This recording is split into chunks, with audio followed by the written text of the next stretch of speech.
Albertha Lynn was engaged to the defendant, but she says she wants to warn other women about him because he's a smooth talker who uses women for their money. Albertha is suing her ex-fiancé today for unpaid loans.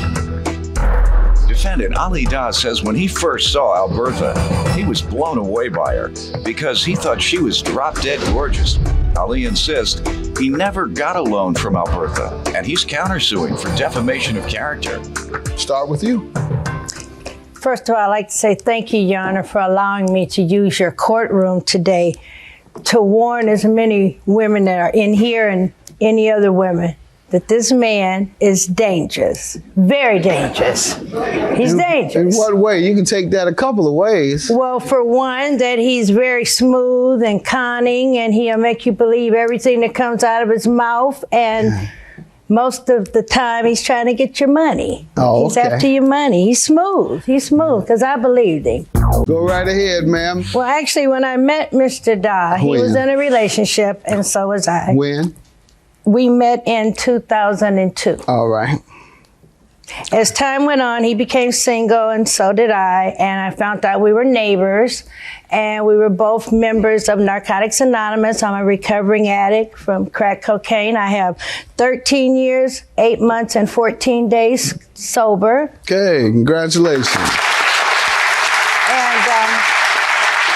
I'm a certified substance abuse counselor. You're a counselor, good. Yes, sir. And I also have my own sewing and design company. I make clothes.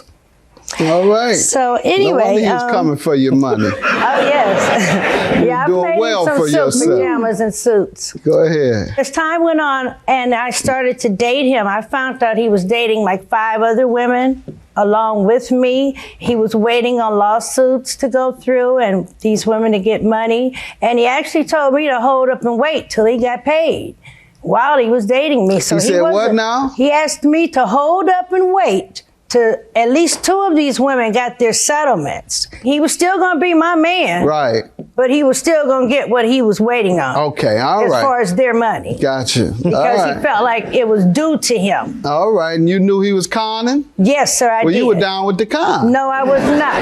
Because I asked him to leave these women alone and to get a job. Did the money come? They got the money. He I don't know what he got. No, he didn't. He never even told me when he got the money. He has never taken you to dinner. Did you ever go out? Yes, sir. All right. Well, you spent some of that money. See, you trying to dodge that. You a con player? No, I'm not. Give me some background. When I first seen Miss Lynn, she was in a check cashing place, and I was with my girlfriend. She had on a summer dress, and she reminded me of my aunties from the South. She had a full-length summer dress, and she was like drop dead gorgeous. I'm like, wow. So I found out later on that she was my neighbor, and me and her daughter had a real tight relationship because her daughter would come to my house, so I talked to her about going to college. We started dating. The first thing I did for Miss Lynn was put her on my insurance and gave her a 300 ZX. And you took it back. You gave it back. But anyway, I made up in my mind to go solely with her. You started out with 5 women, though. No, I didn't start out with 5. That's what she said. I didn't have 5. How many did you have? I didn't have 5. All right. I didn't have 5. Okay? I did not have 5. Now I gotta believe you. You said that too many times. We decided we was going to get married. Okay, we're gonna get to these loans she's suing you about shortly, but go right ahead. We decided we was going to get married. And the way when did you all decide that? About 6 months into the relationship. So we decided to clean up our credit. I went back to work as an addiction specialist because at the time I was buying and selling cars. I had a little tow truck service. She was making clothes. I had a nice income.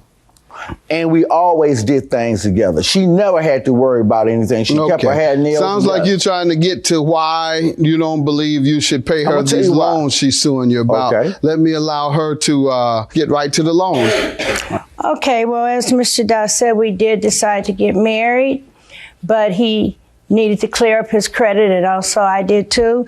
My aunt passed away, and once her home was sold, my children and I received a portion of the benefits from the house being sold. So he asked me to loan him the money to clear up his credit. When were you all to get married? The plan was to buy a house and get married in the backyard in 07. All right. And did you all have a month in 07 that you No were going month, to do? no date, no All right. ring. So tell me what happened in 07 then. Actually, Your Honor, I loaned him the money to clear up his credit. The real estate man said that my name would be on the house. Based on what? I never saw any paperwork on the house. Okay, ma'am. Your story ain't quite separated. making sense to me. Go ahead, sir. The home she's talking about, I was already pre-approved for a $200,000 Let's get an understanding first, because something is missing here. Okay. Either you all just were totally blinded by love and weren't even thinking of the ownership issues, or somebody's just not being honest today. Okay. Now let's start over. She says that you all planned to get married in 07. No, yes.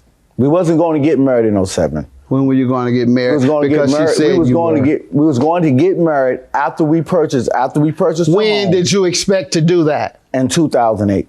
Before or after the house? After the house.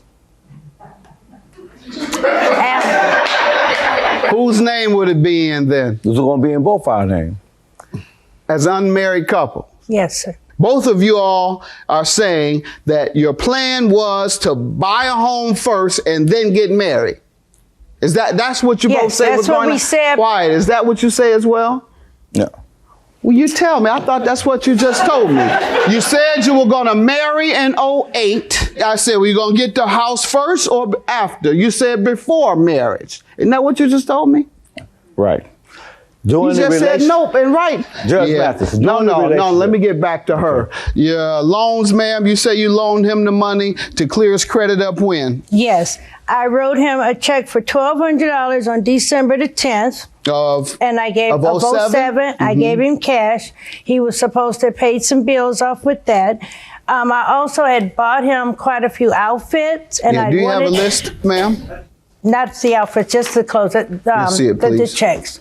And I have copies of the checks. So you're not suing for the outfits? No, he took those back to the store and got the money. December 11th of 07.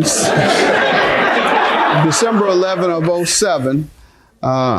You loaned him $6,000. That's the biggest loan. You have any evidence of that? Yes. Let's see it, please.